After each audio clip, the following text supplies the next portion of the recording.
வணக்கம். சங்கீதம் 17 பற்றிய இந்த ஆழமான ஆய்வுக்கு உங்கள வரவேற்கிறேன். இது ஏதோ ஆயிரக்கணக்கான வருஷங்களுக்கு முன்னாடி எழுதப்பட்ட பழங்கால கவிதை மட்டும் கிடையாதுங்க. கடுமையான ஆபத்துல மாட்டிக்கிட்ட ஒரு சாதாரண மனுஷனோட இதயத்திலிருந்து வர்ற கதறல் எப்படி ஒரு பிரம்மாண்டமான வாக்குத்தத்தமா மாறுது அப்படிங்கறத தான் இன்னைக்கு நாம விரிவா பார்க்க போறோம். கண்மணியைப் போல என்னை காத்தருளும். கேட்கும்போதே எவ்வளோ ஒரு பெரிய ஆறுதலா இருக்கு இல்லையா? ஒரு சின்ன தூசு பட்டா கூட நம்ம கண்ணிமை எப்படி டக்குன்னு மூடி நம்ம கண்மணியை பாதுகாக்குதோ, அதே மாதிரி ஒரு பாதுகாப்பை தான் தாவீது கடவுள்கிட்ட இங்க கேட்கிறார். ரொம்ப அழகான ஆழமான ஒரு கற்பனை இது. இப்போ உங்ககிட்ட ஒரு கேள்வி. உங்க நிஜ வாழ்க்கையில உங்களை சுத்தி ஏகப்பட்ட எதிர்ப்புகளும் ஆபத்துகளும் சூழ்ந்து நிக்கும்போது நீங்க உடனே யார தேடி ஓடுவீங்க? தாவீது அரசனோட இந்த உணர்வுபூர்வமான பயணம் இன்னைக்கு இருக்கிற நம்ம நவீன கால பிரச்சனைகளுக்கும் எவ்வளவு கச்சிதமா பொருந்தி போகுதுன்னு நீங்களே பாப்பீங்க. சரி, இப்ப நாம நேரடியா இந்த சங்கீதத்துக்குள்ளே போயிடலாம். இது சும்மா ரேண்டமா எழுதப்பட்ட வார்த்தைகள் கிடையாது, ரொம்ப நேர்த்தியா வடிவமைக்கப்பட்டிருக்கு. இத ஒரு மேப் மாதிரி நாம பயன்படுத்தலாம். இதுல கடவுள்கிட்ட கேட்கப்படுற 14 விண்ணப்பங்கள் இருக்கு. தாவீதோட சொந்த வாழ்க்கைய பத்தின 3 குறிப்புகள், அப்புறம் அவரோட எதிரிகளை பத்தின 8 விரிவான குறிப்புகள்னு ரொம்ப தெளிவா தாவீதோட அப்போதைய மனநிலைய இது நமக்கு காட்டுது. முதல் பகுதி, தாவீதின் நீதிக்கான மன்றாட்டு. ஆபத்திலிருந்து வாக்குத்தத்தத்தை நோக்கிய நம்ம பயணத்தோட முதல் படி இதுதான்.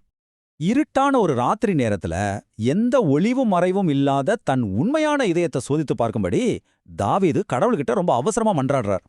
இங்க நம்ம ஒண்ணு புரிஞ்சுக்கணும். தாவீது பாவம் செய்யாத, தப்பே பண்ணாத ஒரு பெர்ஃபெக்டான மனுஷன் கிடையாது. அவரும் நம்மள மாதிரி நிறைய தவறுகள் செஞ்சவர் தான். ஆனா என் இதயத்தை நீங்க பரிசோதிச்சு பாருங்கன்னு சொல்ற அளவுக்கு அவருக்கு எங்கிருந்து தைரியம் வந்துச்சு தெரியுமா? தன்னோட பாவங்கள் மன்னிக்கப்பட்டு கடவுளுக்கு முன்னாடி தாம் பரிசுத்தமாக்கப்பட்டுட்டோம் அப்படிங்கிற அசைக்க முடியாத நம்பிக்கையில இருந்துதான். சங்கீதம் 32 அப்புறம் 51 நீங்க படிச்சு பாத்தீங்கன்னா இந்த பாவ மன்னிப்போட முழுமையான நிச்சயத்தை இன்னும் நல்லா புரிஞ்சுக்கலாம். அடுத்ததா கொஞ்சம் இருண்ட பகுதிக்கு நாம போறதுக்கு முன்னாடி உங்களை நீங்களே ஒரு நிமிஷம் கேட்டுக்கோங்க. உங்களோட பாவங்கள் மன்னிக்கப்பட்ட நிச்சயம் உங்களுக்கு இருக்கா? இந்த ஒரு கேள்விக்கான பதில் தாங்க எந்த ஒரு பயங்கரமான சூழ்நிலையையும் எதிர்ப்புகளையும் நாம தைரியமா ஃபேஸ் பண்றதுக்கான முழு பலத்தையும் நமக்கு தரும். இரண்டாவது பகுதி, எதிரிகளின் அச்சுறுத்தல். சங்கீதம் 17ல வசனம் 10லிருந்து 12 வரைக்கும் பாத்தீங்கன்னா சூழ்நிலை அப்படியே தலைகீழா மாறுது. தாவீதை சுத்தி இருக்கிற ஆபத்து எவ்வளவு பயங்கரமானது அப்படிங்கறத இந்த வசனங்கள் நம்ம கண் முன்னாடி அப்படியே கொண்டு வந்து நிறுத்துது. அந்த எதிரிகளை அவர் எப்படி வர்ணிக்கிறார்னு பாருங்களேன். பீறுகிறதற்கு ஆவலுள்ள சிங்கத்துக்கும் மறைவிடங்களில் பதிவிருக்கிற பாலசிங்கத்துக்கும் ஒப்பாயிருக்கிறார்கள். அவங்க சாதாரண ஆட்கள் இல்லைங்க, கொழுத்து இருக்காங்க, ரொம்ப பெருமையா வீம்பு பேசுறாங்க. இருட்டுல ஒரு கொடிய மிருகம் தன் இரைக்காக எப்படி பதுங்கி அமைதியா காத்துக்கிட்டு இருக்குமோ அதே மாதிரி இந்த நீதிமான்களை அடிச்சு தள்ளுறதுக்காக அந்த எதிரிகள் விரித்தனமா காத்துக்கிட்டு இருக்காங்க. கேட்கும்போதே கொஞ்சம் பகீர்னு இருக்குல்ல. மூணாவது பகுதி, தெய்வீக பாதுகாப்பு. இப்படிப்பட்ட ஒரு பயங்கரமான மூச்சு திணற வைக்கிற ஆபத்துக்கு நடுவுல தான் அந்த மிகப்பெரிய விடுவிப்பு கடவுள்கிட்ட இருந்து வருது.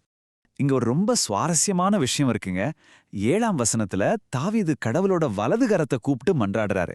வேதத்துல வலது கரம் அப்படிங்கிறது எந்த ஒரு பெரிய ஆபத்துல இருந்தும் நம்மள முழுமையா விடுவிக்கிற கடவுளோட மகாபெரும் வல்லமையை குறிக்கும்.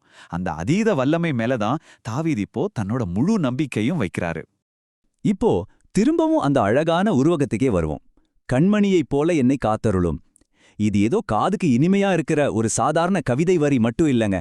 ஜக்கரியா 2:8 என்ன சொல்லியிருக்கு தெரியுமா? உங்களை தொடுகிறவன் கர்த்தருடைய கண்மணியையே தொடுகிறான். நினைச்சு பாருங்க.